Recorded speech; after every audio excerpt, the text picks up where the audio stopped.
लीला का श्रवण करेंगे तो हमको भगवान से प्रेम होने वाले हैं। करेक्ट। तो हमने पिछले कथा में वर्णन ऐसा किया था कि भगवान कृष्ण और बलराम ये वृंदावन से मथुरा जाते हैं और वहाँ पे जाने के बाद में वो कंस का वध करते हैं। तो उसकी बहुत सारी हमने स्टोरीज कंस की कथा के बारे में बताया था।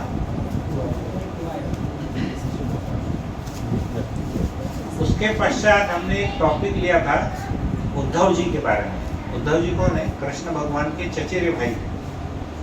तो जो उद्धव जी थे उनको बड़ा अहंकार था। वो जो देवताओं के गुरु है बृहस्पति, उनके शिष्य थे। तो उनको ऐसा लगता था कि जितनी भी गोपियां है या वृंदावन की जितनी भी गोप और गोपी है वो खाली भावुक है, कृष्ण को भावनाओं से वो अट्रैक्ट हो रहे। लेकिन उनका ऐसा मानना था कि पढ़ाई लिखाई बहुत जरूरी है, ज्ञान मार्ग बहुत जरूरी है। तो जब कृष्ण जी को ये समझ में आया तो उन्होंने क्या किया, उद्धव जी को वहाँ भेजा।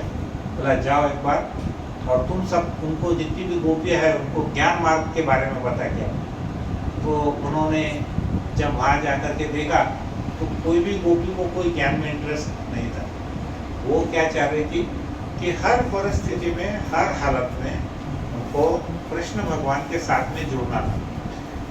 हमारे पूरे ब्रह्मांड में सबसे जो शुद्ध प्रेम है, ऊंचा प्रेम है, वो किसका माना जाता है? राधा रानी का, जो कि सबसे बड़ी गोपी है।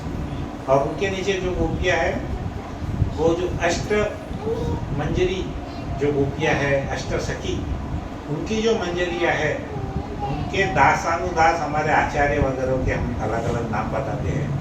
तो वो बहुत ऊंचा लेवल है। उसके पश्चात क्या हुआ कि आपको याद होगा एक कथा में कि कृष्ण जी जब मथुरा में घुसे थे तो उन्होंने 4 किस्से किए थे। एक धोबी का उन्होंने मारा था, एक जो टेलर था, शिंपी बोलते हैं ना मराठी में, उसको भी उन्होंने आशीर्वाद दिया था। और कुब्जा का उन्होंने उद्धार किया था। करेक्ट। और एक सुदामा माली, उसका भी उन्होंने उद्धार किया। तो कुब्जा कौन थी? कुब्जा कंस कौन था ये मालूम है? कंस वहाँ का राजा था। कहाँ का? मथुरा। अब हमारे देखो कोई भी पिक्चर में एक हीरो है, एक विलेन है, बराबर है। हीरो कौन है? कृष्ण। और विलेन कौन है? कंस। इतना समझिए। तो कंस के दरबार में ये जो पूजा थी, इसका काम क्या था कि वो जो लेप लगाते हैं चंदन का, वो कंस को वो लेप लगाती थी। और वो कैसी थी? बूढ़ी थी। उसको त्रिवक्रा नाम था, 3 जगह से भेंट थी। तो कृष्ण ने क्या किए थे? उसका उद्धार किए थे। क्यों किए? क्योंकि उसने कृष्ण को लेप लगाई चंदन को। अब मेरे को एक प्रश्न पूछना है, अगर उसने सड़क पे चलते हुए कृष्ण और बलराम और जितने भी बाल गोपाल थे उनको अगर लेप लगाई तो उसमें क्या बड़ी बात है? लगता है क्या वो बड़ी बात है? ध्यान से सोचो। ऐसा आप इमेजिन करो, कितना बड़ा राज्य है कंस का। कंस की प्रमुख दासी राह में चलते हुए किसी भी आदमी को चंदन का लेप लगा तो ये बड़ी बात है कि नहीं? ऐसा मान के चलो प्रधानमंत्री जी के कोई खास पर्सनल सेक्रेटरी दूसरे किसी का काम कर रहे तो पॉसिबल है ऐसा? हमारा एमएलए का कोई आदमी काम करेगा तो एमएलए सटक जाएंगे, तो वो प्रधानमंत्री का तो बहुत दूर की बात है। तो कंस तो पूरे नगर का, पूरे एरिया का राजा था। उसने कितनी बड़ी रिस्क ली कुब्जा ने कि उसने कृष्ण को पूरे शरीर पे चंदन का लेप लगा। तो कृष्ण थोड़ी सी भी सेवा में बहुत संतुष्ट हो जाते हैं। ठीक है। तो उसने क्या किया? बहुत रिस्क लिया चंदन का लेप लगाने के लिए। तो उस पर वो खुश हो गए। लेकिन क्या हुआ, कुब्जा के मन में वो जो माधुर्य भाव था प्रेम का, वो थोड़ा सा उसमें काम की उत्तेजना थी उसमें। तो उसने क्या की, कंस को बोली कि महाराज, कंस को नहीं, कृष्ण जी को बोली कि प्रभु, कृष्ण को क्या बोली, बोले प्रभु आप मेरे महल में जरूर आइए। लेकिन उस समय कृष्ण भगवान क्या चाह रहे थे, कृष्ण भगवान चाह रहे थे कि किसी भी प्रकार से मैं कंस का वध करूं, तो इसलिए वो वहां पर गए नहीं, रुक जाए। तो कंस का वो वध करना चाहते थे। तो उन्होंने क्या बोला कि मैं ठीक है बाद में आऊंगा। तो एक उन्होंने वचन दिया था उपजा को कि मैं आपके हमारे घर पे जरूर आऊँ, और दूसरा वचन उन्होंने दिया था अक्रूर जी को। अक्रूर जी कौन थे, उनके चाचा के काका थे, जो भक्त भी थे। उन्होंने क्या किया था, वृंदावन से उनको गोकुल से रथ में बैठा करके लेकर के आए। याद है कहानी की, भूल गए? याद है? तो अक्रूर जी के भी बहुत फॉलोअर्स है प्रभु जी। उधर आप लखनऊ साइड में जाएंगे ना, तो अक्रूर जी के बहुत बड़े बड़े मंदिर हैं। तो अक्रूर जी को और कुब्जा को, दो जनों को भगवान ने वचन दिया। क्या वचन दिया था कि मैं तुम्हारे घर पे जरूर आऊँ। अक्रूर जी जब उनको लेकर के आए थे ना, तब वो उनको बहुत प्रार्थना कर रहे थे कि आप मेरे घर पे चलो, आप मेरे घर पे चलो। लेकिन वो उनके घर पे उस समय नहीं जा रहे। तो यहाँ पर जो टॉपिक है वो क्या है हमारा, श्री कृष्ण का भक्तों को आनंद प्रदान करना। जब मैंने टाइटल पढ़ा तो मैंने सोचा पता नहीं इसमें कुछ अपने को टॉपिक में कुछ इंटरेस्ट आएगा कि नहीं आएगा। मैंने बड़ा चिंतन किया उसके ऊपर, पढ़ा मैंने उसको, कुछ पॉइंट्स लिखे। उसके बाद में इतनी सारी कहानियाँ मेरे को याद आई, तो मैंने बोला चलो आज का लेक्चर तो बहुत बढ़िया अपना काम आ जाएगा। क्योंकि कैसा है प्रभु जी, जो फिलॉसफी है, फिलॉसफी को मराठी इंडियन क्या बोलते हैं, तत्व ज्ञान, करेक्ट। जो तत्व ज्ञान है ना, वो हम लोग ज़्यादा नहीं सुन पाते। क्यों नहीं सुन पाते प्रभु जी? कभी सोचे क्या आपने? डाइजेस्ट भी होना चाहिए। करेक्ट। और दूसरा प्रॉब्लम, एकदम सही बोले आपने, दूसरा और एक प्रॉब्लम है कंसंट्रेशन होना चाहिए। कंसंट्रेशन होना, डाइजेस्ट होना। और तीसरा प्रॉब्लम, उससे हमारा ईगो हर्ट होता, हमारा अहंकार पे ठेस लगती। किसने बोला अरे ऐसा करना चाहिए, वैसा करना चाहिए, वैसा करना चाहिए। अब मान के चलो 10 चीज बता दिया, उसमें से हम तो एक भी नहीं करते, तो फिर अपने को लगता है अरे प्रभु जी आके मुगड़ बोर मारे चलो, है कि नहीं? क्योंकि हम लोगों के अहंकार को ठेस लगती है उससे कि हम लोग ये नहीं करते। तो फिर बाद में ज़्यादा तत्व ज्ञान दिमाग में जाता नहीं, और कंसंट्रेशन भी करे, सुनने का प्रयास भी करे, तो मन एक्सेप्ट नहीं करता। मन एक्सेप्ट नहीं किया तो आदमी क्या करता, थोड़ी देर के बाद में बोलता है इतने बार लेक्चर में आया ना, अगली बार प्रसाद के साथ अच्छा मैं तो बोल दो खाली प्रसाद के टाइम पे आ जाए। तो अब आप देखो यहाँ पे ये बहुत सुंदर टॉपिक है, मन में उतारने जैसा है। तो क्या हुआ, उद्धव जी जब वृंदावन से वापस आए, वो खुद ही कृष्ण के भक्त बन गए और वो झूमने लगे। ज्ञानी में और भक्ति में क्या फर्क है? ज्ञान मार्ग में हम क्या करते हैं कि उसको समझाते हैं कि कृष्ण को क्यों पूजना चाहिए। जैसे हम ये क्लास ले रहे हैं ना, ये ज्ञान मार्ग वाला है कि अभी हमको क्या करना चाहिए, क्या नहीं करना चाहिए। लेकिन भक्ति का मार्ग कैसा है, उसको कुछ सीखने की जरूरत ही नहीं, वो भगवान के ही भक्त में रहते, तो सुबह से लेकर रात तक। जैसे वहाँ की गोपियाँ थी, हमारे यहाँ भी कुछ भक्त है ऐसे जो भगवान के भक्ति में रहते, उनको वही सुनना अच्छा लगता, तो दैट इज कॉल्ड भक्ति मार्ग। तो वो जब कृष्ण के पास पहुँचे तो वो बड़े प्रसन्न हुए कृष्ण उद्धव को देख के कि चलो ये हमारा भक्त जो दूसरों को ज्ञान बांटने गया था, वो वहाँ के भक्तों ने उसको ज्ञान मार्ग से हटा के उसको ही भक्त बना दिया। वो भक्त कैसा था, वो भगवान के रूप में मानता था, भक्त के रूप में उनको नहीं मानता था। कोई तो सुपर नेचुरल है, ज्ञान है, उस मार्ग पे वो मानता था। अब क्या हुआ, यहाँ पे ये होगी हमारी पिछली कथा का रिवीजन। अब हमारे ये टॉपिक पे हम चालू करते हैं कि जैसे आपको याद है कि भगवान ने वचन दिया उपजा को, मैं आपके घर पे आऊँगा। तो वो जो हुआ, जब कंस को मार दिए सब लोग, फिर बाद में क्या हुआ, कृष्ण वहाँ के राजा बने। तो वो एक बार कुब्जा के घर गए मिलने के लिए। कुब्जा के घर, कुब्जा का नाम त्रिवक्रा था। वो क्या था, वो चाहती थी कि मैं इंद्रिय तृप्ति करूं कृष्ण के साथ, वो उस भावना से उसको देख रही थी। पर कृष्ण का क्या काम है कि वो एक शुद्ध भक्त के रूप में सबको परिवर्तित कर देते, चाहे हमारी कोई भी भावना हो। जैसे आप देखेंगे कि जो कुटिल से कुटिल व्यक्ति है, कुटिल व्यक्ति मतलब कपटी, जो कपटी भी व्यक्ति है ना, उसको भी चांद का प्रकाश, चंद्रमा उसके घर में आता है, उससे वो वंचित नहीं रहता। ये पॉइंट समझ में आ रहा है ना? कोई अच्छा आदमी रहो कि बुरा आदमी रहो, चंद्रमा का प्रकाश सबके घर में आता है। वैसे ही भगवान है। भगवान क्या बोलते हैं कि आप मेरे को कोई भी भाव से मेरी भक्ति करो तो मैं तुमको मेरे प्रेम से वंचित नहीं करूँ। तो जैसे मान के चलिए कि किसी ने क्रोध से भगवान का स्मरण किया, किसी ने भय से स्मरण किया, कुब्जा ने काम वासना के थ्रू उनको भगवान का स्मरण किया, या फिर किसी ने शुद्ध प्रेम के हिसाब से भी भगवान का स्मरण किया। तो चाहे हम कोई भी भाव से भगवान को भक्ति करो, भगवान हमेशा उसको प्रसन्न होते हैं, उसकी इच्छा पूरी करते हैं। तो क्या हुआ, कुब्जा के घर पे कृष्ण भगवान अकेले नहीं गए, उनके साथ में किसको लेके गए? वो उद्धव जी को लेके गए। अब पॉइंट यहाँ पे है, अगर कृष्ण भगवान के मन में कुछ काम वासना की भावना होती तो वो अकेले जाते, वो उद्धव जी को लेके क्यों जाते? तो वो उद्धव जी को लेके गए।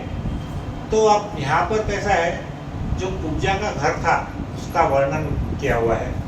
तो उसका बहुत अच्छा आलीशान घर था, उसमें ऐसे बढ़िया पलंग थे और बैठने के लिए बहुत गद्देदार आसन था, और सुगंधित ऐसे इत्र वगैरह पूरे इसमें घर में फैले हुए थे, परफ्यूम, और दीपक जल रहे थे बहुत सुंदर सुंदर। और कुब्जा के साथ में कुछ सखियाँ भी थी, उन्होंने उनका स्वागत किया और उन्हें आसन प्रदान किया। लेकिन कृष्ण तो आसन पे बैठे, लेकिन उद्धव जी जो थे वो अपने आप को कृष्ण के बराबर बैठने के योग्य नहीं समझे, इसलिए वो जमीन पर बैठ गए। फिर कुब्जा ने क्या किया, स्नान किया, चंदन लेप लगाया और भगवान के समीप आकर के वो खड़ी हुई। तो भगवान ने क्या किया, पहले भगवान ने, उसने जब चंदन लेप लगाया था शुरू में, तभी उसके सभी पापों की मुक्ति हो गई थी, बराबर है। पश्चात जब श्री कृष्ण के पद कमल की सुगंध जब उसको आई तो उसके मन में जितनी भी वासना थी वो वासना पूरी समाप्त हो। फिर भगवान ने क्या किया, उसको वचन दिया था, इसलिए उसका एक बार आलिंगन किया, जिससे उसकी जो दीर्घकालीन कामना थी वो कामना पूरी हो गई। तो भगवत गीता में क्या कहा गया है कि भौतिक पापों से मुक्ति मिले बिना कोई भी भगवान की दिव्यमय सेवा में संलग्न नहीं हो सकता। भगवान ने कुब्जा को आलिंगन किए, लेकिन भगवान कब किसी को अपना प्रेम बताएंगे, पहले उसकी जितने हृदय के पाप है वो समाप्त होना चाहिए।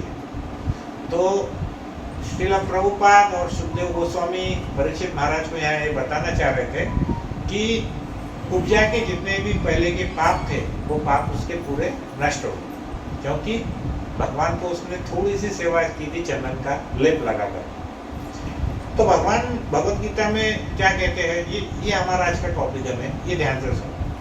यदि कोई निश्चल हृदय से भगवान की प्रसन्नता के लिए यदि अपने व्यवसाय को अर्पित करे, व्यवसाय बोले तो क्या, अभी प्रभु जी खेती कर रहे, खेती में भी अगर भगवान को उसका जो फल है वो भगवान को अर्पित कर दिए तो भी भगवान आपको मिलने वाले हैं। प्रभु जी रेडियोलॉजिस्ट है, अगर प्रभु जी रेडियोलॉजी करते करते उसके साथ भक्ति कर रहे और भगवान को उसका फल अर्पण कर रहे, तो भी हम उसको भगवान की प्रसन्नता के लिए अगर अर्पण करें तो क्या होगा, भगवान की हम उपासना कर सकते हैं, भगवान को हम प्रसन्न कर सकते हैं। तो भौतिक जगत में क्या होता कि जो प्रेम है वो कैसा है, एक्चुअली वो इंद्रिय तृप्ति है, प्रेम नहीं है वो। वो इंद्रिय तृप्ति है। लेकिन आध्यात्मिक जगत में क्या है, ये उसका भौतिक जगत का जो प्रेम है वास्तविक वो आध्यात्मिक जगत का विकृत रूप है। वो आध्यात्मिक जगत में शुद्ध प्रेम है, ये भौतिक जगत में वो एक्चुअली वासना है, लेकिन उसको हमको पोर्ट्रे करने की वो प्रेम है, उसका विकृत प्रतिबिंब है। तो आध्यात्मिक संबंध में इंद्रिय तृप्ति एकदम नगण्य है, उसका कोई महत्व नहीं है। उससे जो व्यक्ति ऐसा करता है उसको अल्प बुद्धि समझा जाता है और उसके शुद्धिकरण की आवश्यकता है। अब ये हमारा हुआ खाली तत्व ज्ञान, ठीक है। अब हम यहाँ से कहानी स्टार्ट करेंगे कि ऐसे कौन से लोग हैं जिन्होंने अपना व्यवसाय भगवान की सेवा में लगा दिया। तो उदाहरण के रूप में उपजा का जो कार्य था, उपजा ने भगवान की सेवा में लगाया। सुदामा माली की जो हमने कहानी बताए थे, सुदामा माली ने क्या किया, वो किसी के लिए फूल नहीं बना रहा था। जब से कंस राजा बना था, सुदामा माली ने धंधा बंद कर दिया था, क्योंकि कंस बोलता था कि तू मेरे लिए हार और फूल बना, तो वो बोलता था कि मैं बनाऊंगा तो सिर्फ भगवान के लिए, तुम्हारे लिए नहीं। तो उसने क्या किया था, उसका व्यवसाय ही बंद कर दिया था। फिर उसके बाद वो जो दर्जी था जिसका हमने बताया, वो दर्जी ने भी क्या किया, वो भी किसी के पास जाता नहीं था, लोग भी उसके पास जाते थे, लेकिन वो दर्जी ने क्या किया, भगवान के पास जाकर के भगवान के पूरे कपड़े ठीक ठाक कर दिए। प्रभु जी और कोई कहानी याद आती क्या आपको कि जिसमें अपना व्यवसाय उन्होंने भगवान के लिए अर्पित किया? सोचो 2 मिनट। बहुत अच्छी अपने पास में 2 एग्जाम्पल है जो आप लोगों ने सुने भी होंगे, लेकिन ये कहानी से बहुत रिलेवेंट है। अभी हमने 3 एग्जाम्पल पहले के बोल दिए, वो हमारे सबको मालूम होगा। अभी एक नया हमको टॉपिक बताना है, वो बहुत इम्पोर्टेंट है। वो है, मैं आपको हिंट भी देता हूँ, चैतन्य चरितामृत से। तो कौन है ऐसा व्यक्ति जिसने अपना जो व्यवसाय था वो भगवान की सेवा में निछावर कर दिया? तो उस व्यक्ति का नाम है श्रीधर कोलावेचर। करेक्ट? याद आया प्रभु जी? श्रीधर कोलावेचर। ये एक व्यक्ति बंगाल में थे, भगवान के बहुत शुद्ध भक्त थे। उनका नाम श्रीधर था, लेकिन उनको श्रीधर कोलावेचर क्यों बोलते थे मालूम है? कोला मतलब केला, केले के पत्ते, केले के द्रोण, केले का फल, वो सब केले के जितने भी आइटम थे वो सब बेचते थे। तो कोला मतलब केला और वेचा मतलब बेचने वाला। तो जो केले के पत्ते बेचने वाला है उसका नाम था श्रीधर कोलावेचर। अब ये किसके बड़े भक्त थे? ये भक्त मतलब उस समय चैतन्य महाप्रभु आज से 500 साल पहले जब अवतरित हुए तो स्वयं भगवान कृष्ण के रूप में अवतरित हुए। चैतन्य महाप्रभु का नाम कभी सुने हैं क्या प्रभु जी? चैतन्य महाप्रभु कहाँ पे आए ये चैतन्य महाप्रभु? हाँ, पश्चिम बंगाल में। कहाँ है? अभी पश्चिम बंगाल का जो मायापुर है वहाँ पर एक मंदिर बन रहा है। उस मंदिर की कीमत कितनी है? लागत उस मंदिर की लागत है 800 करोड़ रुपए, और उसमें से 500 करोड़ रुपए वो उन्होंने अल्फ्रेड फोर्ड प्रभु ने, अम्बरीश दास, उन्होंने उसमें दिए हैं दान। ठीक है, तो वो जगह पे क्या हुआ, ये जो श्रीधर कोलावेचर था ये रोज अपनी दुकान लगाता था। क्या था दुकान में? केला, केले के पत्ते, केले का द्रोण, ये बस चीजें। वो इतना गरीब था कि उसको 2 वक्त की रोटी भी बहुत मुश्किल से मिलती थी। तो जो हमारे चैतन्य महाप्रभु है उनका और एक नाम है निमाई पंडित। तो चैतन्य महाप्रभु क्या करते थे, उसको मिलने के लिए जाते थे श्रीधर कोलावेचर। कितनी देर मिलने के लिए जाते थे मालूम है? अगर मान के चलो हमारा जो प्रधानमंत्री है, अगर वो किसी प्रोग्राम में जाते हैं, प्रधानमंत्री, करेक्ट, प्रधानमंत्री अगर किसी फंक्शन में जाते हैं तो उनका 1-1 मिनट कितना इम्पोर्टेंट है आपने देखा ना। वो सबको नमस्ते, किसी को पूछ बोलते जाते हैं। तो हमारे पूरे जगत के प्रधानमंत्री से भी ऊपर की पोस्ट किसकी है? चैतन्य महाप्रभु। चैतन्य महाप्रभु उस ये श्रीधर कोलावेचा के पास सुबह सुबह रोज कितनी देर जाते थे? गैस कर सकते हैं रोज कितने घंटे? 3 घंटे। ये वही चैतन्य महाप्रभु है जिसको वहाँ का जो राजा प्रताप रुद्र है उड़ीसा का, वो भीख मांग रहा था कि आप मेरे को दर्शन दो, लेकिन चैतन्य महाप्रभु उनको कभी मिलने नहीं दिए। राजा को प्रताप रुद्र पूरा उसके हाथ में उड़ीसा और साउथ का कुछ पार्ट भी था उसके पास। तो 2 स्टेट का राजा होके चैतन्य महाप्रभु बोले कि जो व्यक्ति कंचन और कामिनी के साथ में रहता उससे मैं नहीं मिलना चाहता। कंचन मतलब पैसा, कामिनी मतलब स्त्री। जो उसके साथ में रहता उससे मैं नहीं मिलना चाहता। तो उसको नहीं दर्शन, उसको मिले भी नहीं। वो सार्वभौम भट्टाचार्य जो कि राजा का मंत्री थे, उनको उन्होंने बहुत गुजारिश की है। वो भगवान चैतन्य महाप्रभु के भक्त थे। जब जाकर के उसको उन्होंने बहुत मुश्किल से मिले। वो बड़ी अलग कहानी है, बढ़िया कहानी। लेकिन यहाँ पर एक इतना गरीब व्यक्ति, इतना गरीब व्यक्ति कि उसकी जो धोती है उसमें कपड़ा कम था और छेद ज़्यादा था। इतना गरीब व्यक्ति, उसका जो घर था, उसका जो छप्पर था, वो छप्पर में ईंटें कम थी और उसमें होल ज़्यादा था। मतलब जब बारिश होती थी तो एक जैसा पानी ऊपर से टपकते रहता था। उस व्यक्ति के साथ चैतन्य महाप्रभु रोजाना 3 घंटे, अच्छा बात क्या करते थे, ये भी बहुत मजे की बात है। उसके बाद जाते थे, उसको पूछते थे, अरे ये तूने केले कैसे दिए? उस टाइम उसने बोला होगा कि 5 पैसे डजन, 500 साल पहले यही भाव होना चाहिए। तो उसको भाई पंडित या चैतन्य महाप्रभु ने तो, अरे तू तो लूट रहा है यहाँ पे, तू तो कमाल कर दिया, इतना महंगा। वो बोलता था नहीं निमाई ऐसा नहीं है। निमाई तो छोटे थे उनसे। बोला नहीं निमाई ऐसा नहीं है, ये तो मैं तो बहुत कम में दे रहा हूँ। नहीं, तेरे पास में बहुत धन है, मैं सबको तेरा जो धन है ना वो एक्सपोज कर दूंगा। इतना कमा रहा तू उसमें, कम कर। तो वो बोलता था, अरे नहीं प्रभु मैं तो बहुत गरीब हूँ, मेरे देखो धोती देखो इसमें कितने छेद है और पूरा ऊपर छप्पर में से पानी नीचे गिर रहा है। वो बोलते थे नहीं तूने सब धन छुपा के रखा, मैं तेरे बारे में सबको बताने वाला हूँ कि हरे कृष्णा क्या बोल जीते है क्या? तो वो क्या बोले उसको, ये देख तू सही से बता दे पैसा तूने कहाँ छुपा के रखा, क्योंकि कुछ तो गड़बड़ है तेरे। तो वो बेचारा रोने लगे, अरे प्रभु ऐसा क्यों बोल रहे। अब वो क्या करता था, वो बेचारा इतना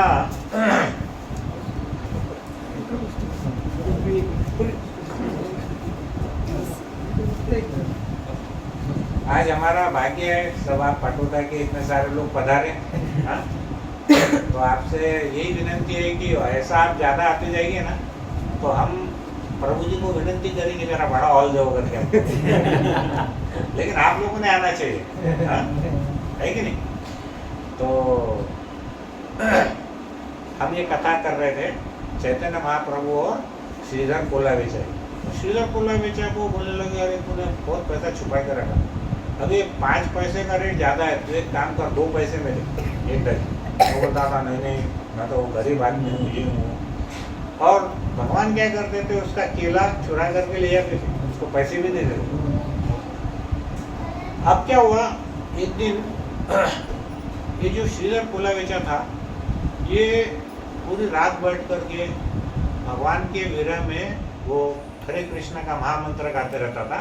हरे कृष्णा कृष्णा कृष्णा हरे हरे राम राम राम हरे हरे। वो बेचारा बहुत जोर जोर से रोता था। उसको लगता था कि पता नहीं ये प्रभु जी मेरे को ऐसा क्यों बोले कि तेरा धन सब एक्सपोज कर दूंगा, पूरे ये कर दूंगा। वो बोला मैं तो इतना गरीब आदमी हूँ। वो बेचारा बहुत ऐसा एक्सटेसी में बहुत ऐसा भावित होकर के रोने लग गया। अब जो आसपास के लोग थे वो देखने लगे कि भाई रात के 12 बज गए, इतना जोर जोर से आवाज़ किसकी आ रही। तो उनको धीरे धीरे मालूम पड़ा कि वो व्यक्ति कौन है, केला बेचने वाला। तो वो क्या समझे, अरे इसको खाना नहीं मिलता ना, गरीब आदमी है, तो बेचारा भूख से चिल्ला रहा है। अब उनको आवाज तो आ रही नहीं कि महामंत्र बोल रहा है कि क्या बोल रहा है, वो जोर जोर से बोलता था भगवान का नाम। लेकिन लोग क्या समझते थे कि वो बेचारा दिन भर से कुछ खाया नहीं, तो उसके पास क्या करते थे, रात में रोटी लेकर के, कुछ सब्जी लेकर के, भोजन लेकर के आते थे, बोलते थे भाई ये ले, लेकिन तेरा मुंह चुप रख, हमको सुनने दे रहा। लेकिन वो एक्सटेसी में रहता था, उसको कुछ समझता नहीं था, वो इतना ज्यादा वो उत्साहित रहता था। तो अभी क्या हुआ कि भगवान ने क्या किया उसको, वो ऐसा शुद्ध भक्त था और इतना गरीब था कि उसको कभी ऐसा लगा ही नहीं कि मेरा भी कोई अस्तित्व है। देखो, जिसके पास में धन है, जिसके पास में ऐश्वर्य है, जिसके पास सुंदरता है, जिसके पास ज्ञान है, जिसके पास पावर है, वो व्यक्ति भगवान की भक्ति में जल्दी से आ नहीं सकता। ये भक्ति में आने के लिए सब बाधक है। तो जिसके पास में बहुत सुंदरता नहीं है, वो आदमी भक्ति के लिए बहुत बढ़िया है। जिसके पास ज़्यादा पैसा नहीं है, वो भी भक्ति के लिए बहुत उपयुक्त है। जो बहुत सुंदर नहीं है, वो भी उपयुक्त है। जिसके पास में ज़्यादा दिमाग नहीं है, वो भी बहुत उपयुक्त है। तो अपने पास में ऐसा है क्या? नहीं। अपन भक्ति के लिए एकदम परफेक्ट कैंडिडेट है। बराबर है कि नहीं? कभी ये नहीं सोचने का है कि भगवान ऐसा गाड़ी घोड़ा देख रहे, बंगले देख रहे, पैसा देख रहे, बैंक बैलेंस देख रहे, तो ही हम भक्ति में आ सकते हैं, ऐसा नहीं है। इसका उदाहरण कौन है? श्रीधर कोलारेजा। इतनी तो गरीबी हमारे इसमें किसके पास में नहीं है ना, कि छत में से पानी गिर रहा और धोती में 100 छेद है, ऐसा है क्या? नहीं है ना। तो ये अपने से भी बहुत गरीब था, ठीक है। तो भगवान ने क्या किया कि उसको वहाँ पर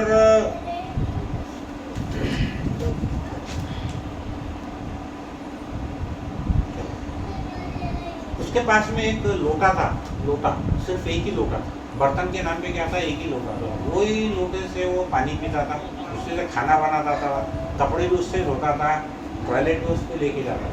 अब वो अकेला था, घर में कोई नहीं था। अब चैतन्य महाप्रभु उसके पास एक बार आकर के वो जंग लगा हुआ रस्टेड जो लोटा था उसमें से पानी पी। तो बेचारा एकदम उनके पैर पकड़ लिया, अरे आप तो पंडित है, मुझ जैसे दरिद्र के घर पे आकर के आप इसमें से पानी क्यों पिए? ऐसा करके वो बेचारा पैर पकड़ने लगा।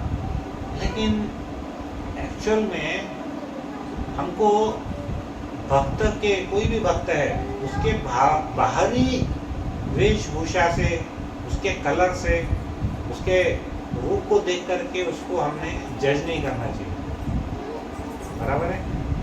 क्योंकि कोई भी छोटे से छोटा भक्त, भले उसके पास यहाँ पे कोई ज़्यादा पैसा नहीं है, ज़्यादा ज्ञान नहीं है, ज़्यादा पढ़ा लिखा नहीं है, ना कुछ भी नहीं है, लेकिन वो भगवान का कितना बड़ा भक्त है ये हमको मालूम नहीं है। ये किसको मालूम है? सिर्फ भगवान को। करेक्ट? तो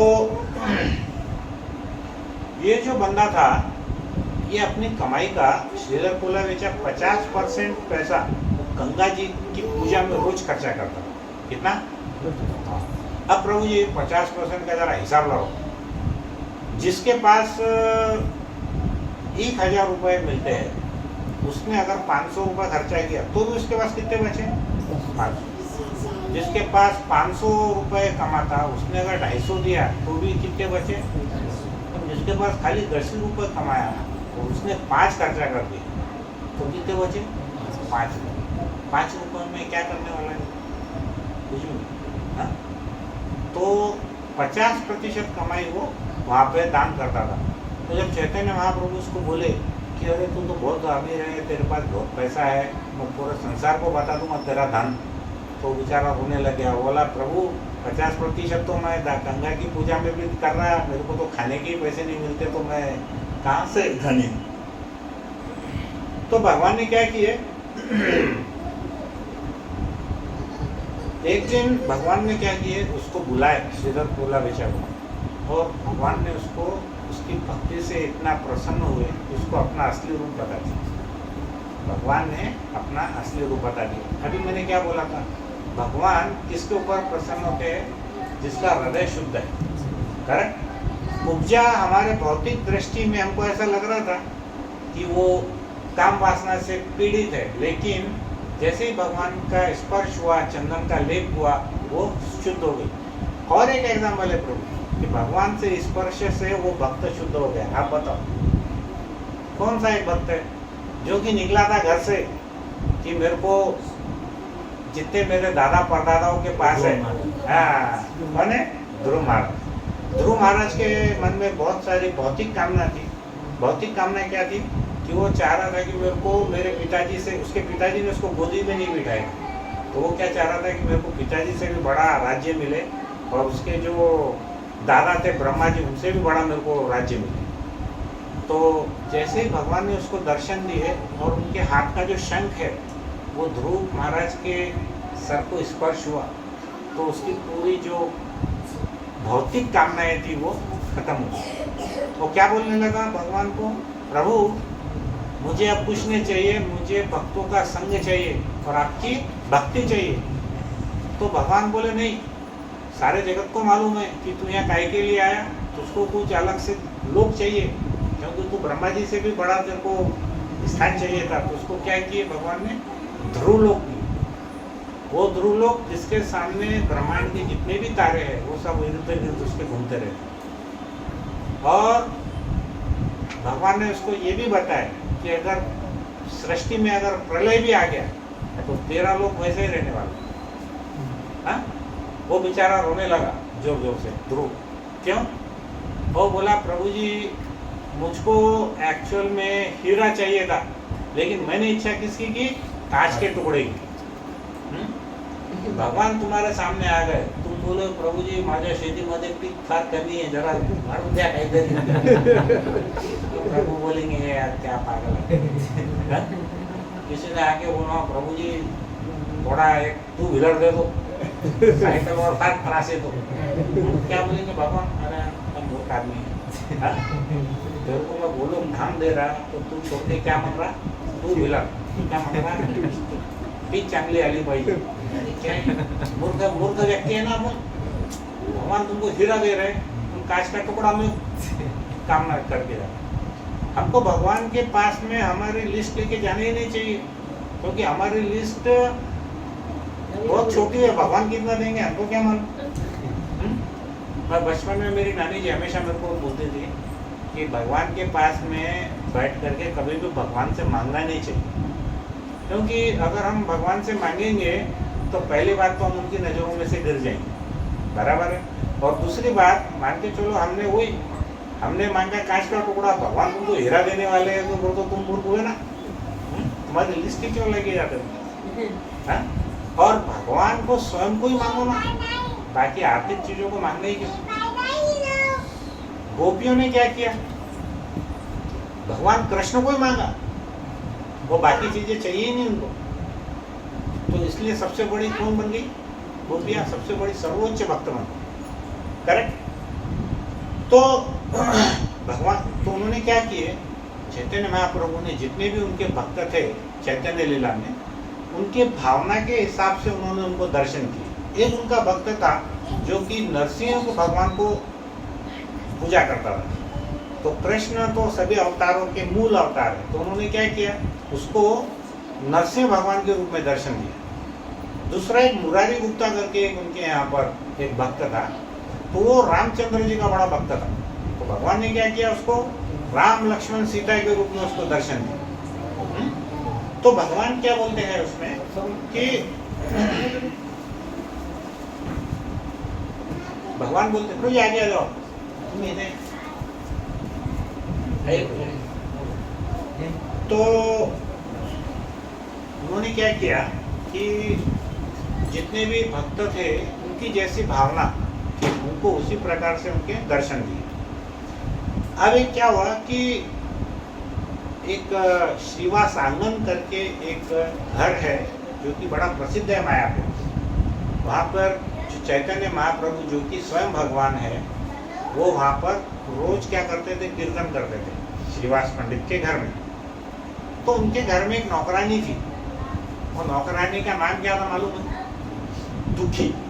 दुखी क्यों, हमेशा दुख में रहती थी। कभी चेहरे पे खुशी नहीं थी उसको। तो चैतन्य महाप्रभु ने क्या किए, श्रीवास पंडित के घर में गए और वो दुखी को बुलाए कि आ जाओ इधर। तो वो बेचारे आए, बोले आज से तेरा नाम मैंने बदल दिया। बोले क्या? आज से तेरा नाम दुखी नहीं, आज से तेरा नाम सुखी। हाँ? जितने भी तेरे कष्ट है वो तेरे आज से समाप्त होने वाले हैं। तो उसकी क्या सेवा थी मालूम है? वो सिर्फ श्रीवास पंडित के लिए गंगा नदी से लेके जल घड़े में लेके आती थी, बस उतना ही काम था उसका, कुछ काम नहीं था। लेकिन भगवान क्या बोलते हैं कि यदि मेरे प्रिय भक्त पर मैं प्रसन्न हूँ तो उसके घर में रहने वाले और उसके घर में काम करने वाले जितने भी लोग हैं उससे भी प्रसन्न हूँ। उसके घर में कोई कुत्ता है तो उससे भी मैं प्रसन्न हूँ, लेकिन क्योंकि वो मेरे भक्त की सेवा कर, इसलिए भगवान ने क्या किए, उसका भी नाम सुखी बना दिए। और क्या हुआ, चैतन्य महाप्रभु बीच बीच में उस समय जो डांस हो रहा था उसमें चिल्लाने लगे, क्या नाम? श्रीधर श्रीधर श्रीधर। अब श्रीधर को तो वहाँ कोई पहचानता ही नहीं था। वो बेचारा केला बेचने वाला, कहीं तो फटे धोते फटे कपड़े, पूरा उसका पानी बह रहा उसके कमरे में से, तो उसको कोई पहचानता भी नहीं। और उसको सबसे बड़ी बात ये बात का कभी दुख भी नहीं था कि मेरे को कोई पहचानता नहीं था। हाँ? तो वो जोर जोर से जब महाप्रभु चिल्लाने लगे श्रीधर श्रीधर श्रीधर, तो सब भक्त पूछे, हम मान के चलो, आप ऐसा सोचो हमारे प्रधानमंत्री जी की सभा में, हाँ, किसी एक जने का हमारे प्रभु जी का नाम ले, नितिन नितिन नितिन, तो पूरे लोग ऐसा देखेंगे ना, अरे कौन है भाई, हमने तो कभी देखे नहीं। तो महाप्रभु उनको जोर जोर से बोलने लगे श्रीधर श्रीधर, तो सब भक्त जमा हो गए। बोले प्रभु जी आप बताइए कौन है, क्या है, हमने तो इसका नाम नहीं सुना। नहीं बोले तुम उसको जाकर के लेके आओ। बोले प्रभु जी हम ढूंढेंगे कैसा उसको? तो उन्होंने बोले कि आप क्या करो, यहाँ पर एक द्वीप है उसका नाम है श्रीमंत द्वीप, तो वो द्वीप पर तुम जाना और जिस घर से महामंत्र की जोर जोर से आवाज आ रही है, बस वो समझना है कि वही घर श्रीधर कोलावेचा का है। तो श्रीधर को तुम यहाँ पर लेकर के, वो सब भक्त अपने आप को बहुत बड़ा भक्त समझ रहे थे, पर आज तक ऐसी कृपा उनपे तो कभी नहीं हुई। तो उन्होंने क्या किया, सब भक्त वहाँ से जाने लगे, वो द्वीप के ऊपर गए और वहाँ पर जाकर के उन्होंने ढूंढा कि भाई किधर से आवाज आ रही। तो एक घर से, घर क्या था, वो झोपड़ा था, तो झोपड़े में से बहुत जोर जोर से आ रही थी आवाज। क्या आ रही थी? हरे कृष्णा कृष्णा कृष्णा हरे हरे, हरे राम राम राम हरे हरे। ऐसी जोर जोर से आवाज आ रही थी। तो उन्होंने अंदाजा लगाया कि हाँ यही होना चाहिए, यही श्रीधर होगा। तो वो समझ गए। उन्होंने वहाँ जाकर के क्या किया, श्रीधर कोलावेचा को पकड़ा और बोला प्रभु जी धन्यवाद प्रणाम, आपको हमारे चैतन्य महाप्रभु जी ने वहाँ पर आपको बुलाया है। वो चैतन्य महाप्रभु का नाम सुनते ही वो इतना ज़्यादा एक्सटेसी में आ गए कि वो वहीं पे बेहोश हो गए। कौन? श्रीधर कोलावेचा, जो केले बेचता था, वो वहीं पर बेहोश हो गए। बेहोश होने के बाद में क्या हुआ, अब इन्होंने 4-6 लोग थे, बोले इसके उठाओ पैर और हाथ, और वैसे उठा के उसको अपना वहाँ पर लेकर के गए श्रीवास आंगन में। श्रीवास आंगन में लेके गए तो वो बोलने लग गया होश आने के बाद, अरे मेरे को कहाँ ले जा रहे? तो बोले चैतन्य महाप्रभु ने बुलाया आपको। अरे नहीं मैं इतना गरीब हूँ, मैं इतना मुझे कोई जानता नहीं पहचानता नहीं, मेरा तो कुछ अस्तित्व भी नहीं है, वो उन्होंने मेरे को वहाँ पे क्यों बुलाया करके। तो उन्होंने क्या करे, ऐसा उठा के लाए और चैतन्य महाप्रभु के पैरों में उसको रख दिए नीचे। तो निमाई पंडित मतलब उनका जो जन्म है नीम के झाड़ के नीचे हुआ था, इसलिए उनका नाम है निमाई पंडित, जो कि चैतन्य महाप्रभु कृष्ण के अवतार है स्वयं। ऐसा शास्त्रों में लिखा हुआ है। क्या होता, हम जो कल्चर में पढ़े बोले, हमको हर आदमी बोलता कि हे भगवान है, हे भगवान है, हे भगवान है। ऐसा आलतू फालतू लोगों को किसको तो भगवान मानने का नहीं। शास्त्र में कहीं लिखा हुआ है तो भगवान, नहीं तो क्या करने का, उसका पैर खींचने का। बोला पैरों के चिन्ह है क्या तेरे जो ऑस्पिशियस? हाँ नहीं है तो उधर ही मारने का। चल प्रभु जी, शिला प्रभुपाद बोले एक व्यक्ति अपना टॉयलेट, अपनी खांसी, हाँ, वो कंट्रोल नहीं कर सकता, वो कैसा भगवान है? पूरे विश्व को वो कंट्रोल कैसे करेगा? खुद की ठंडी, बुखार, कफ, मल मूत्र को कंट्रोल नहीं कर सकता, तो भगवान कैसे हुआ? लेकिन यहाँ पे शास्त्र में वर्णन है। तो फिर क्या हुआ? निमाई पंडित ने उनको उठाए और वो उनको थोड़ा होश में लाए कि आपके, अरे श्रीधर याद कर मैं कौन हूँ? तो वैसा देखने लग गया। अरे बोले मैं वही हूँ तो तेरे यहाँ से तेरे केले के पत्तों की चोरी करता था। अरे प्रभु जी आपने मुझे यहाँ क्यों बुलाया? वो भावुक हो गया। तो चैतन्य महाप्रभु ने पूरी सभा में सबके सामने उसको पूछे कि श्रीधर बोल तुझे अब क्या चाहिए? बोल, तू चाहिए तो तुझे एक लोक दे देता हूँ, तो जमीन का टुकड़ा नहीं, क्या बोल रहे वो, पूरा एक लोक दे देता हूँ तेरे को। वो बोला प्रभु जी मैं लोक का क्या करूँगा, तुमको कुछ भी नहीं चाहिए। बोले तेरे को अष्ट सिद्धि दे देता हूँ। अष्ट सिद्धि मतलब क्या है? वो पानी पे चलना, हवा में उड़ना, बहुत छोटा हो जाना, एकदम विशाल हो जाना। अब हमारे पास में तो एकाधी सिद्धि किसके आगे तो 10-20 हजार लोग उसके पीछे हो जाएंगे। कल अपने गांव में कोई नदी में कोई चल के बता दिया, आधा गांव भावले के जैसा उसके पीछे। प्रभुपाद ने एक लेक्चर में क्या बोले कि इसमें इतना ज़्यादा खुश होने का क्या है? उसको बोले देख तेरी ये जो सिद्धि है ना, एक आदमी ने नदी पार किया तो सब लोग उसको फॉलो कर रहे हैं, अरे तू बहुत महान है, तेरे पास क्या पावर है। प्रभुपाद आए उसको बोले अरे इसमें क्या बड़ी बात है, इसकी सिद्धि की कीमत कितनी है? तो बोले 8 आने। बोले कैसा? वो नदी पार जो नाव पार करता वो 8 आने में पार कर देता, तो उसकी उतनी कीमत है। बोले इतना इसको काय को भाव दे देगा? तो उसको बोले तेरे को अष्ट सिद्धि चाहिए क्या? और बोला नहीं प्रभु जी मैं क्या करूँगा लेके अष्ट सिद्धि, कुछ भी नहीं चाहिए। तो फिर उसको पूछे कि अच्छा जाने दे, तेरे को मैं मुक्ति प्रदान करता हूँ। अब मुक्ति को हम लोग अलग भाव में समझते हैं। हमको लगता है कि मुक्ति मतलब हमारा सब कुछ खत्म, हम भगवान में लीन हो जाएंगे। लेकिन जो शुद्ध भक्त है वो मुक्ति भी नहीं चाहते। वो क्या चाहते? वो चाहते भगवत धाम। उनको क्या चाहिए? भगवान की सेवा। इसलिए वो भगवत धाम, गोलोक धाम में जाना चाहते। तो बोला प्रभु जी मैं, हमको बोला चैतन्य महाप्रभु को कि प्रभु मैं इन सब का क्या करूँगा? हम अगर रहते थे उनकी जगह तो हम क्या करते थे? हम झपट लेते थे, अरे प्रभु जी ये भी दो, वो भी दो। लोग बोल रहे तो दो ना, और 2-4 लोग दे दो। हाँ? तो बोला ऐसा नहीं 10-20 एक का 100 का नहीं, पूरा लोग दे रहा। आपको क्या बोलने का? और दो। एक माता जी एक शोकेस लाने के लिए गई, सड़क के ऊपर में स्ट्रीट शॉपिंग के लिए गई। वो उसको जो बेचने वाला था उसको बोली भैया कितने का है? तो बोले 2 रुपये। तो माता जी बोले और इतना महंगा? बोले बहुत महंगा है। तो उसने बोल दिया बेचारे ने, तो बहुत देर तक आर्ग्यू करी, कम करो कम करो। तो बोले बहन जी अब आपकी जो इच्छा है ले जाओ, उतने पैसे देंगे। अब तो तूने बोले मेरे को बहन माना दिया ना, बोले मेरे को बहन माना दिया तो अब तो कुछ बनता ही नहीं। बोले देने का क्या बनता, बहन से क्या लेंगे क्या तुम? तो वो बोला अच्छा बहन जी, बोले आपकी इच्छा नहीं है तो ऐसे ही ले जाओ। अब तू बोले ऐसे लेगा तो फिर 2 तो भी दे, बोले कम से कम। अगर फ्री में दे रहे हैं तो 2 तो भी देना, एक से क्या होने वाला है? हम लोग ऐसी कैटेगरी के। प्रभु जी क्या बोले थे? मुझे हाँ दो ना। तो प्रभु जी बोलेंगे अच्छा 1 लोग दो, यार क्या प्रभु जी फुकट में दे रहे तो 2 लोग दो, है क्या नहीं है?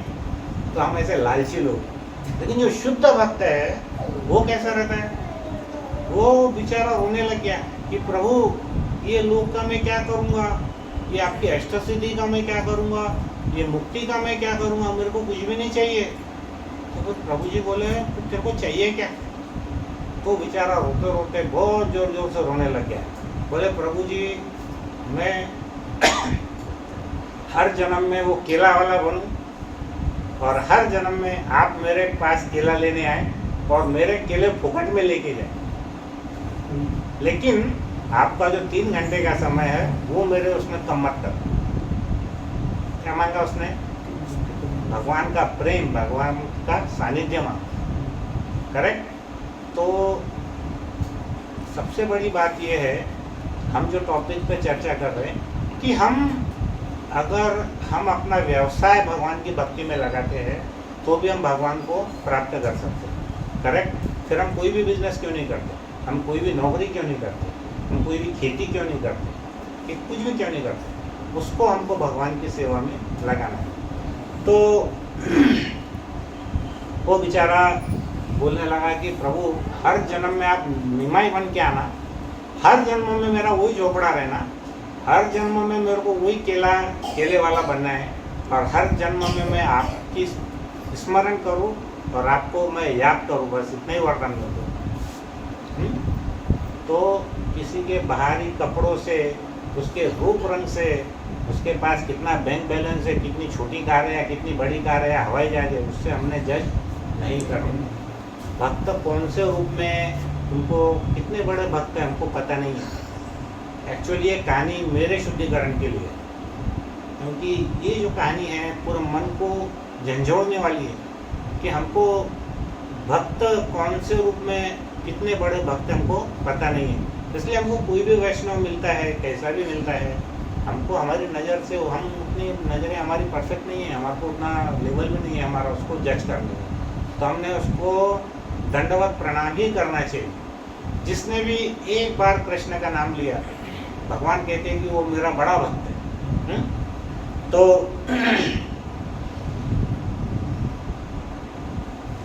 महाराज कहते लेक्चर में कि श्रीधर की मैं हमेशा पूजा करता हूँ।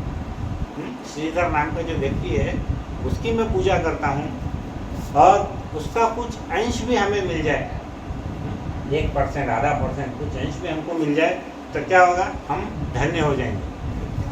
तो 24 वर्ष में जब चैतन्य महाप्रभु संन्यास लिए तो अंतिम बार क्या हुआ, महाप्रभु की आयु थी 48 वर्ष, तो उसमें 24 वर्ष में उन्होंने संन्यास लिए थे।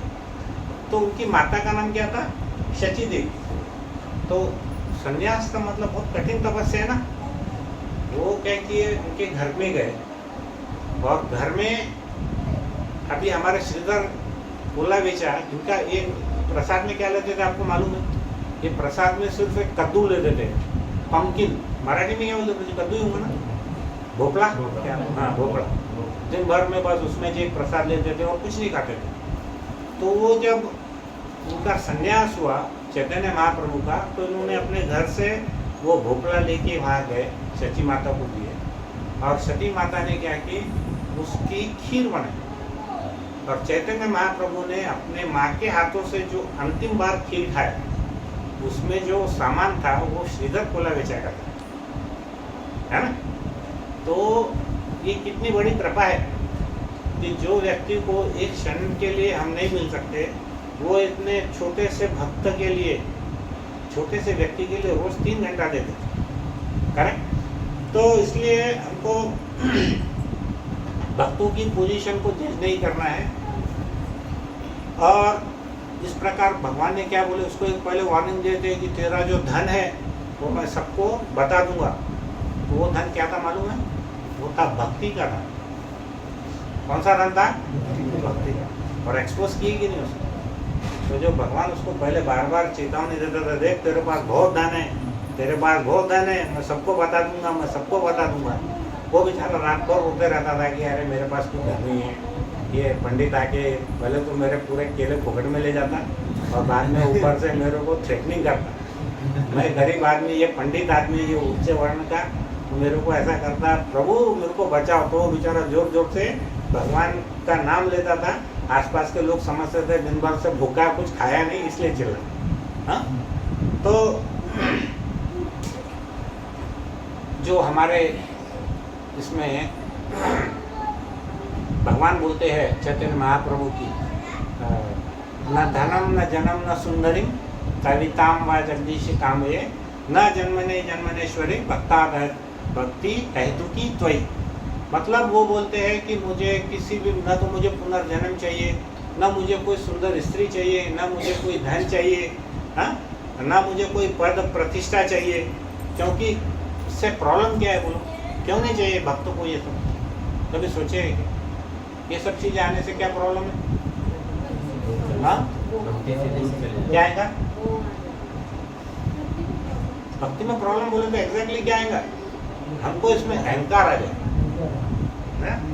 अब कोई भी चीज है उसमें से एक चीज अगर हमको मिल गई तो हम समझते हैं कि ये हमसे बड़ा व्यक्ति कोई नहीं। किसी के पास में ऐश्वर्य मिल गया, पैसा बहुत मिल गया, वो उसका दिमाग कैसा रहता है? वो भगवान को क्या बोलता है? उसको बोलेंगे ना भगवान के मंदिर में जाओ, वो बोलता मेरे को टाइम नहीं है, भगवान को जरा दो तो मेरे को दर्शन देने आओ, है ना? और नहीं तो मेरे ही दर्शन लेके जाओ, है कि नहीं? घमंड कितना आता है, अहंकार कितना आता है। कोई बहुत सुंदर पुरुष है, कोई बहुत सुंदर स्त्री है, उसको कितना घमंड है। हाँ? हम देखते हैं पिक्चर के एक्टर एक्ट्रेस को, वो पूरा ऊपर क्लाउडी वेदर रहता है बादल का, फिर भी उसको ऊपर ऐसे छतरी लेके जाते। हाँ? 10-5 साल के बाद में वो कोई सुसाइड करा हुआ रहता, किसी को स्किन डिसीज हो जाता, पता नहीं क्या क्या होता। हाँ? तो लेकिन हमको कितना उसका अहंकार। तो ये कहानी से हमारा टॉपिक क्या था, उसका क्या संबंध बोल। हमारा मेन पॉइंट क्या था? अगर भगवत गीता में क्या बोला हुआ है कि अगर कोई अपना व्यवसाय भगवान की प्रसन्नता के लिए लगाता है तो भगवान उसके ऊपर में प्रसन्न होते हैं। तो ये कहानी तुमको पटी या नहीं पटी बोले ये बोल। श्रीधर कोलावेचा इतना गरीब व्यक्ति, उसने अपना जितना भी छोटी मोटी कमाई जो भी थी उसने क्या किया, भगवान की सेवा में लगाया। सुदामा माली ने उसका जो भी माला बनाया वो भगवान की सेवा में लगी। कुब्जा ने जो भी उसका अंगराग था, उसने जब से वो कृष्ण भगवान ने उसका कुबर ठीक किया तब से उसने क्या किया, कंस का काम ही छोड़ दिया, वो खाली कृष्ण के लिए ही काम करने लगा। तो उसने अपना व्यवसाय काम में लगाया, कृष्ण की प्रसन्नता के लिए लगाया। और एक लास्ट 5-7 मिनट की कहानी है ना, ज़्यादा टाइम नहीं है। एक आपने सबने कहानी सुनी है बचपन में शायद, कि एक फ्रूट बेचने वाली, फल बेचने वाली एक स्त्री थी वृंदावन में। वो एक्चुअल में रहने वाली कहाँ की थी? मथुरा की थी। वो क्या करती थी, मथुरा से वृंदावन आती थी फल बेचने के, और उसके जो फल थे बहुत फेमस थे, बहुत ही स्वादिष्ट पके हुए और बहुत ही मीठे।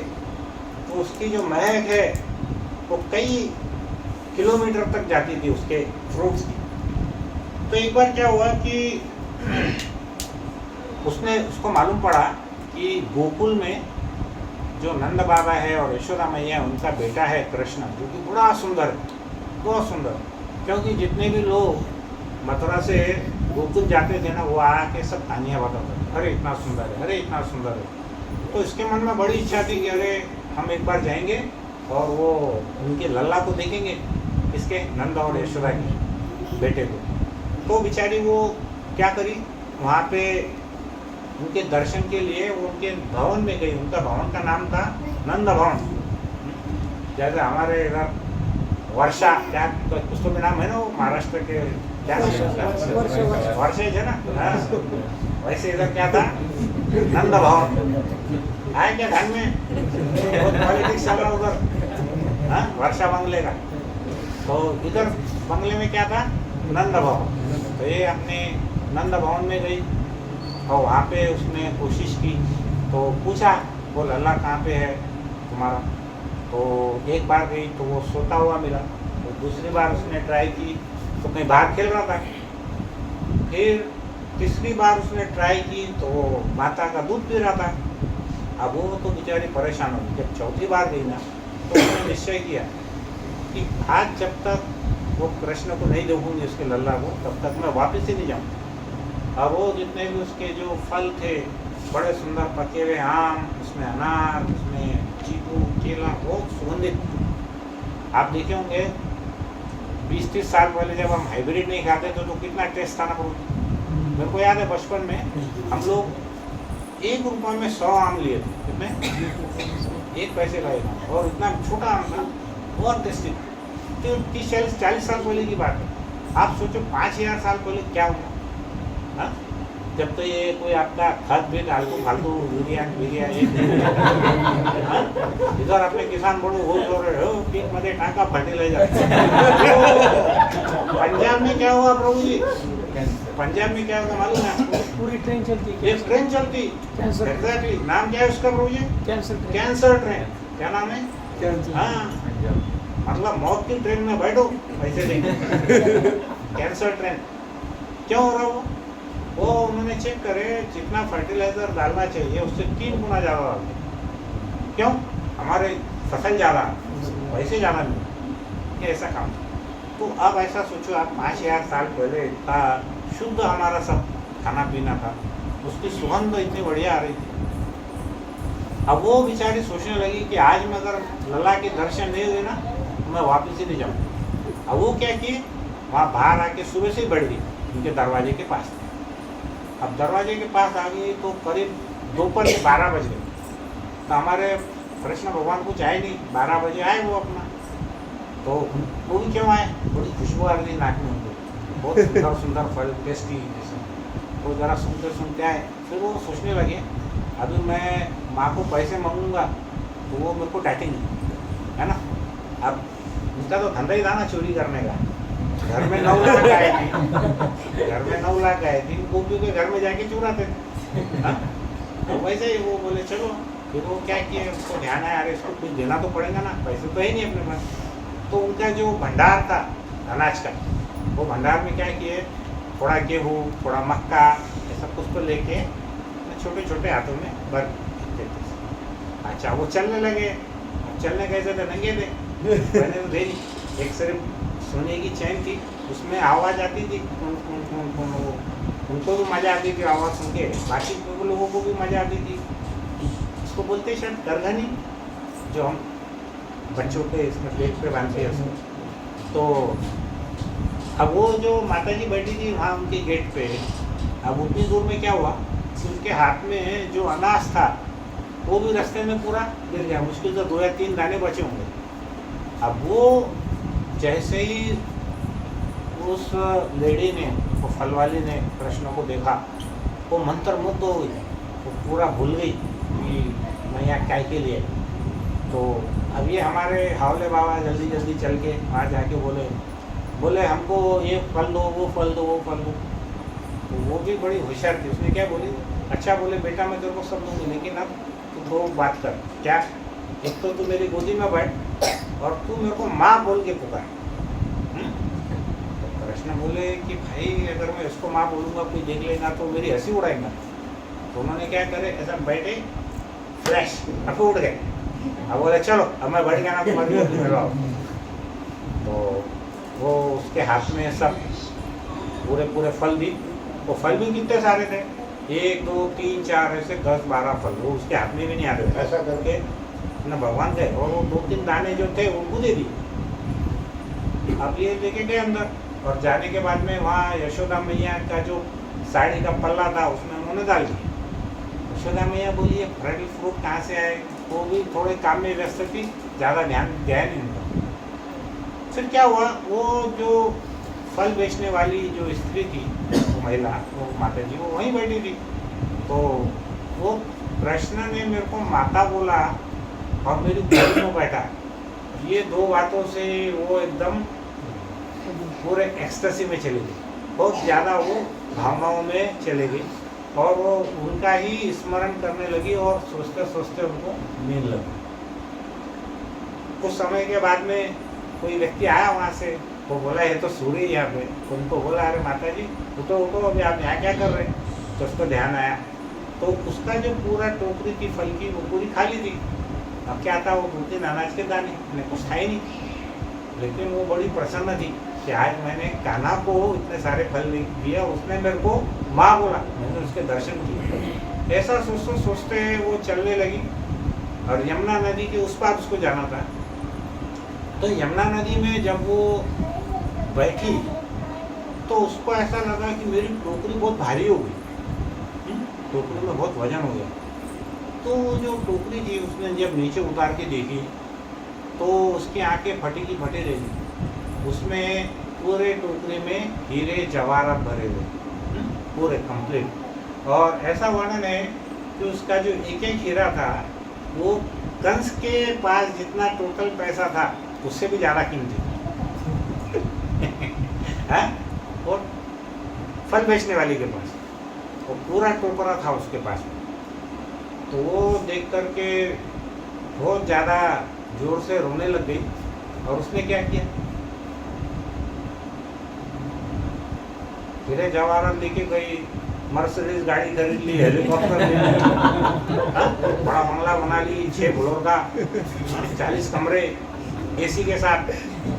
हाँ, ऐसा कुछ नहीं किया उसने वो टोकरी ली और उठा के पूरा जमुना नदी में फेंक दिया।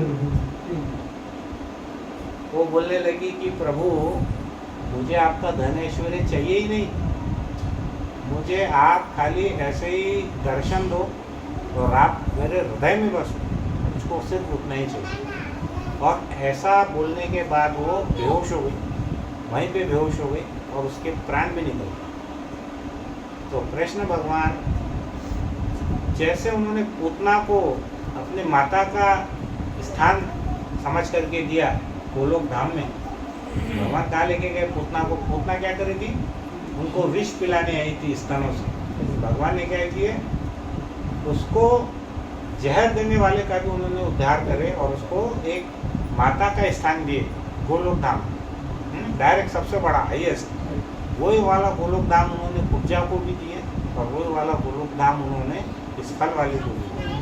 तो 3 जो स्टोरी है उसमें तीनों में भगवान क्या किए, आप कोई भी भावनाओं से भगवान की भक्ति करो, चाहे काम वासना से करो, चाहे भय से करो, चाहे क्रोध से करो, चाहे शुद्ध भक्ति से करो। तो प्रभुपाद बोलते हैं कि जो भय से क्रोध से करते हैं, जब उनके साथ भगवान इतना मधुर व्यवहार करते हैं, तो जो भक्त है, जो शुद्ध सेवा करते हैं उनकी, तो भगवान उनके साथ में कितने प्रसन्न रहते हैं, है ना। अब कोई जबरदस्ती में हमारे धाम में आया तो हम बुला लेंगे, लेकिन भगवान ऐसे पार्षद बोल के अपने पास थोड़ी बिठाएंगे। है प्लेनेट गोलोक धाम, लेकिन उसका जगह यहाँ से कहीं 1000 किलोमीटर पर रहेगा ना। अब हमारे भक्त है तो हम आसपास में बैठेंगे, पास महल के अंदर में भी जा सकते हैं, वो महल के अंदर में नहीं जा सकते, करेक्ट है ना। तो ये उसके अंदर में हमारा फर्क है। और तो ये कहानी से हमको वो जो सेंटेंस था भगवद गीता का कि हम अपने व्यवसाय से भी भगवान को प्राप्त कर सकते हैं, ये अपने स्टोरी में समझ, ठीक है। समझ में आई किसी को? कुछ डाउट, कुछ बोर हुआ ऐसा तो नहीं है ना? हाँ, अच्छा लगा, ठीक है, चलो।